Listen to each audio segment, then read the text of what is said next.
the Zing thing. This is the secondary part of the jingle. And what was the first part of it? हा एक जाहिरातीचा part होता आणि जो खूप happening होता. And the initial was Gold Spot, the Zing thing. Gold Spot was actually the beverage. एक orange फ्लेवरचं beverage होतं gold spot नावाचं. आणि ती black and white come colour T व्हीच्या एरामधली जिंगल होती, गोल्ड स्पॉट द झिंग थिंग. खूप लहानपणी सहज कानावर पडलेले ते शब्द आज रिअलिस्टिक लाईफमध्ये जेव्हा वेगळं मिनिंग इंटरप्रेट करतात.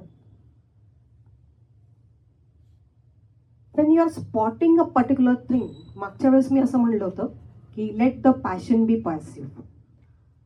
खूप पॅशनेट होऊन आपण एखाद्या गोष्टीच्या मागे लागतो आणि मग ती मिळवण्यासाठी जी किंमत मोजतो, तर ती किंमत मोजण्यासाठी किंवा जी मोजली जाते त्याचा कधीतरी आपण जर बॅलन्सिंग केलं तर असं वाटतं की ती मोजलेली किंमत आणि मिळवलेली गोष्ट हे काही बॅलन्स होत नाहीये. मोजलेली किंमत खूप जास्ती होते आणि जे मिळालंय ते तेवढं वर्थ नाहीये. The Zing thing itself is a criteria. आपण जेव्हा एखादी गोष्ट एकदम आतनं वाटतं की मला हे हवंय, हे मला करायचंय, तेव्हा आपण खूप वेळा असं होतं की आपण त्याच्याकडे स्पॉटिंग करतो. आणि for me that's a gold spot. आपण इंडियन लोक आहेत, आपण सगळी गोष्ट सोन्यासारखी कर, सोन्यासारखा हो, सोना. So we everything count in the form of gold. आणि तो एक जो स्पॉट आहे, till you achieve it becomes a gold spot. करताना ती जर्नी असते ती तितकीच एन्जॉयबल असावी. आणि ती करताना जसं सरांनी शेवट केला त्यांच्या भाषणाचा की बॅलन्सिंग असावी. खूप एखाद्या गोष्टीचा it is a plan. If you are getting it, if you are looking for it, if you are feeling it from within, आपल्याला आतनं जर असं वाटत असेल की आपल्याला हे मिळायला हवंय किंवा आपल्याला हे हवंय, तर तो गोल्ड स्पॉट आपल्यासाठी असतो आणि तो आपल्याला मिळतो. तो कधी मिळेल, का मिळेल, कसा मिळेल याचं प्लॅनिंग, त्याचं एक्झिक्युशन, त्याच्या स्ट्रॅटेजीज, मग तो बिझनेसचा असेल, तो लाईफ गोल असेल, पण ते केलं की ते करण्याची journey it self is also a enjoyable journey. आणि ते मिळण्याचं जे सुख आहे, ती जी झिंग मराठीमध्ये आपण ज्याला म्हणतो की ती झिंग चढते आणि ती झिंग तुम्हाला एका पॅशनेट लाईफमध्ये ट्रान्सफॉर्म करते. हे सगळं प्रत्येकाच्या आयुष्यात एकदा तरी तो गोल्ड स्पॉट येतो. काही लोक लकी इनफ असतात की त्यांच्या लाईफमध्ये ते फ्रिक्वेन्सी असते की हे अचीव केलं की त्यांना पुढचं दिसतं, त्याच्या पुढचं दिसतं, and they are really blessed people. पण ठीक आहे, there is nothing, we are not in the race with somebody else. We have to compare our self with our self. My yesterday should be better than today. आज माझा growing फेजला एक एक दिवस माझा ग्रोथ कडे जाणारा असावा. Micro steps, mini steps always matters and that will lead to a success story. खूप जणांच्या इतक्या कोटींचा बिझनेस, इतक्या लाखांचा बिझनेस, इतक्या कंट्रीजमधला बिझनेस, इतका टर्नओव्हरचा बिझनेस, स्क्रॅचमधनं सुरू केलेला कोट्याच्या कोटी उड्डाणे, एज्युकेशन नाही म्हणून तो कुठेतरी अचीव केलंय आणि काही म्हणजे फॉर्मल एज्युकेशन नाही आहे पण steel he can have that skill. Parameter काय आहे आणि कोण बघतंय हा सगळ्यात महत्वाचा पार्ट असतो. जो सक्सेस तुम्हाला टाटाजकडे दिसतो, फायनान्शियल मॉनिटरी टर्म्समध्ये मी बोलते, तसाच सक्सेस तुम्हाला रिलायन्समध्ये दिसतो, तसाच सक्सेस तुम्हाला वॉलमार्टमध्ये दिसतो, तसाच सक्सेस तुम्हाला इंटरनॅशनल कोका कोला कंपनीमध्ये दिसतो, पेप्सिकोमध्ये दिसतो. There are businesses who are throughout the continental. पण these moreover are the brands which are related to consumer. त्याही पलीकडे जाऊन बिझनेसेस आहेत, सक्सेसफुल बिझनेसेस आहेत, पण ज्यांचे ब्रँड्स हा तुम्हाला माहिती नाहीये. कुठलाही मर्चंट किंवा शिपिंगचा business itself, the basic very fundamental start from 45,000 crore. मग तिथून सुरू झालेला बिझनेस अर्थातच त्या प्रमाणात तो पुढे पुढे जात असतो.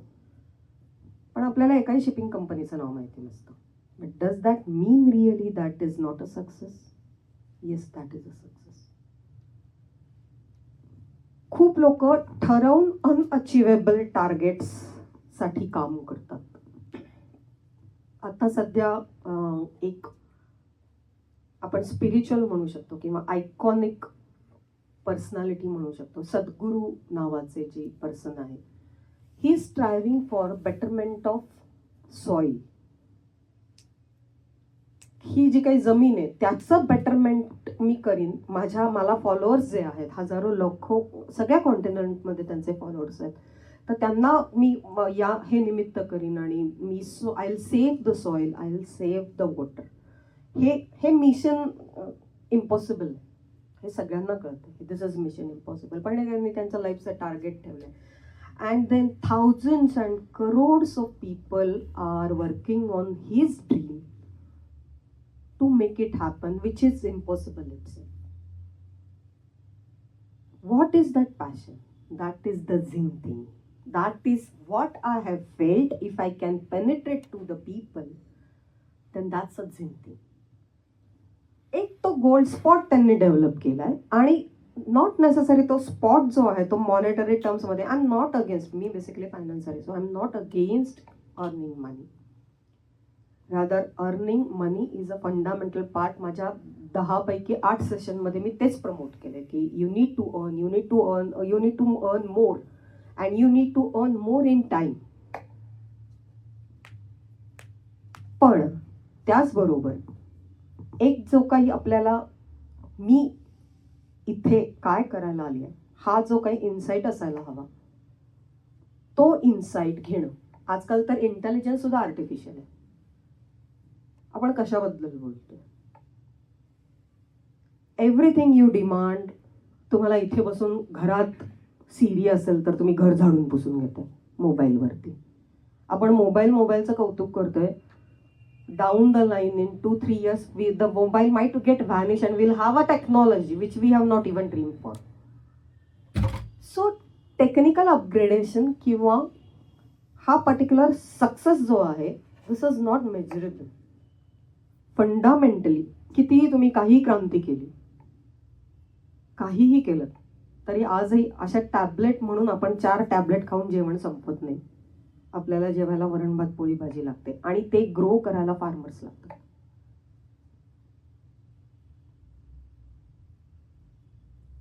बेसिकली आपण कुठे जायचं आहे हे आपल्याला वैयक्तिक आपल्या आयुष्यात ठरवता आलं पाहिजे. जे एखाद्याला छान जमलंय ते मला जमेल असं जरुरी नाही, पण त्याला छान जमलंय तर त्याच्याबरोबर मी ते सेलिब्रेट करू नये इतकं माझ्याकडे चांगला ॲटिट्यूड असावा. दिस इज द झिंग थिंग. खूप कमी लोकांना आपल्या आयुष्याचा तो गोल्ड स्पॉट दिसतो. मिळवता येतो का पुढची गोष्ट, पण तो निदान दिसतो की मला हे इथे आहे, मला हे हवंय, I am made for this. 60% people, study says 60% people are unaware. कोणीतरी तुम्हाला सांगतं तुम्ही हे भारी आहे, मग तुम्ही करता. मग ते तुमचे आई वडील, फॅमिली मेंबर्स, काही असू शकतं, कुठलाही फॅक्टर असू शकतो. पण मला त्याची जाणीव होत नाही. कुठलीच गोष्ट लॉंग टर्म मध्ये चुकीची किंवा बरोबर नसते. फक्त डिरेक्शन आणि प्लॅनिंग आणि त्याचं एक्झिक्युशन हे आपल्या हातात आहे. आणि हे जोपर्यंत आपल्या हातात आहे तोपर्यंत आपल्याला चान्स आहे. Age is just a number. हे कोणी म्हणावं ज्यांनी अचीव्ह केले. ज्यांना अजून वयाच्या 60-70 मध्ये पण अचीव्ह करायचं राहिलंय त्यांनी age is just a number असं म्हणूच नाही. Because many numbers you have lost to reach that number. What we are talking about. एका पॉइंटला आपण मिड ऑफ द लाईफ हा काढता आला पाहिजे. इंडियन सिस्टीममध्ये 22 वर्षापर्यंत आपण शिकतो सगळ्याच अर्थी आणि तुम्हाला आवडो न आवडो तुम्हाला शिकवलंच जातं. So your age actually start from 22. Your life starts at 22. Ideally you should work till 75. 60 वगैरे सगळं भ्रामक आहे. Ideally, you should, if you are blessed with the good health, you should work till 75. याचा मिड पॉइंट, या एजचा mid point जेव्हा येईल, look behind. पहिल्यांदा सगळ्यांना स्ट्रगल आहे, पण तो स्ट्रगल करता करता आपल्याला जे हवंय ते आपण त्या त्या टप्प्यावर मिळवलंय का, नसेल मिळवलं रिग्रेट करायच्या ऐवजी करेक्ट करायचा प्रयत्न करा. If you can not correct as sir has already accept it की नाही झालं, ठीक, depart yourself. Do not carry any grievances in your life. Do not carry the burden either of the positivity. मी खूप भारी केलं हेही burden नको, आणि मी काहीच नाही केलं हेही बर्डन नको. Be honest. मागच्या वेळेस मी 2500 वर्षापूर्वीची एक स्टोरी सांगत होते, आणि त्याच्याबद्दल पिलेट पॅशन बी पॅसिव्ह. 2500 वर्ष. काय ती स्टोरी? खूप स्ट्रगल करतो एखादा माणूस, खूप युद्ध करतो, स्वतःच्या कपॅसिटीज वाढतो, करतो, आणि at the end of the day he achieves what ever he was planning for. आणि मग एका पॉइंटला त्याला रिअलायझेशन होतं की हे जे मिळाले हे काही फार भारी नाही. You can just be passive. प्रत्येक वेळेस तुम्हाला विरोधात्मक काहीतरी क्रांती करायची. देव आहे का नाही हे भांडत बसण्यापेक्षा देव आहे याचं गृहीत धरून पुढे सरकलं तर पुढे तुम्ही जास्तीत जास्त चालू शकता. Believing in yourself first, believing in the goodness of the people, believing in that thing, the inner voice is most important. आणि ते नुसतं बिलीफ असू नये तर ते स्ट्रॉंग बिलीफ असावं आणि ते ब्लेस्ड असावं. छोट्या छोट्या करण्याच्या गोष्टी आपण 10 सेशन्समध्ये कंटिन्युअस म्हणतोय की हे रोज करून बघा, हे करून बघा. Take a small step for your improvisation. Put it on the paper की मला डाऊन द लाईन 10 वर्षांनी काय करायचं, डाऊन द लाईन 10चं 5 वर्षात काय करायचंय, आज काय करायचं, करत करत you come down to the today, right now, what I am suppose to do. नाही झालं, correct, plan A, plan B, plan C. बऱ्याच गोष्टी अशा घडत जातात. एका टप्प्यावरती रिव्ह्यू घेणं हे गरजेचं असतं. जरा जास्ती सिरियसली म्हणते की तुम्ही तुमच्यासाठी अचीव्ह करताना दुसऱ्यांसाठी काहीतरी नक्की करून जा. That really counts. पैसे हे तुमच्यासाठी आणि तुमच्या फॅमिलीसाठी आहेत, but giving back to the society is going to uphold your spirituality, and that is going to count with that die. तू किती पैसे कमव, तू किती भारी श्रीमंत होऊन जग, मर, नाहीतर गरीब म्हणून मर. Ultimately what you have been sent for is being a better version of a human person, or maybe the one to call yourself as a human, irrespective of the gender, irrespective of the relations that you carry, irrespective of the religion that you are from, and irrespective of the belief system that you adhere, किंवा जी तुमची identity असते. तुम्ही आस्तिक आहात का नास्तिक आहात हा मुद्दा भांडण्याचा असू शकतो, हा वाद घालायचा असू शकतो, पण तुम्ही आहात हा तर मुद्दा भांडणाचा नाहीये. You exist. If at all you exist, you better be better version of yourself. Look at yourself. And we used to do it, management ची लोक, we call it as, it was SWOT analysis transformed to SWOC analysis. Strength, weaknesses, opportunities.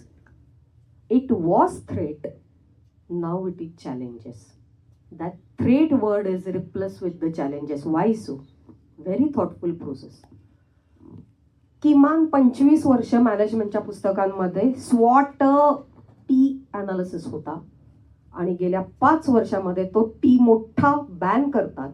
Nothing in the life or nothing in the industry is a threat. We call it as a challenge. And then if you call it that threat as a challenge, the opportunities exist. That transforming T to C is the Zing thing. जेव्हा तुम्हाला एखाद्याचा threat वाटतोय आणि जेव्हा तुम्ही ते challenge म्हणून स्वीकारता, तुमचा पर्स्पेक्टिव्ह बदलतो कुठल्याही गोष्टीकडे बघण्याचा. आणि तो perspective always matters. All the battles are first won or in the mind before you actually start the battle. तुम्ही एकतर आधी मनातनं हारता किंवा मनातनं जिंकता, मग तुम्ही युद्धाला सुरुवात करता. You were already convince either I am going to win or I am going to lose, knowingly or unknowingly. किती स्पॉट असावेत गोल्ड स्पॉट? तर व्हर्सेटाईल पर्सनॅलिटीमध्ये कितीही असू शकतात. There is again no counting. आणि खूप गोल्ड स्पॉट आहेत आणि ते अचीव्ह केलेत म्हणून खूप ग्रेट पर्सनॅलिटी. आणि एकच गोल्ड स्पॉट आहे एखाद्याच्या लाईफमध्ये आणि गोल्डन स्पॉट आहे आणि तो अचीव्ह केला म्हणजे तू एवढंच करू शकला असं काही नाही. तो गोल्डन स्पॉट जर का तो मिशन इम्पॉसिबल असेल, save the soil, save the human kind, तर you are transforming not your life, you are transforming and taking care of the nature as a whole as such. आपण या नेचरचे एक प्राणी आहोत हे आपण जेव्हा विसरतोय तेव्हा आपण त्याचा कंट्रोल घ्यायला जातोय. अँड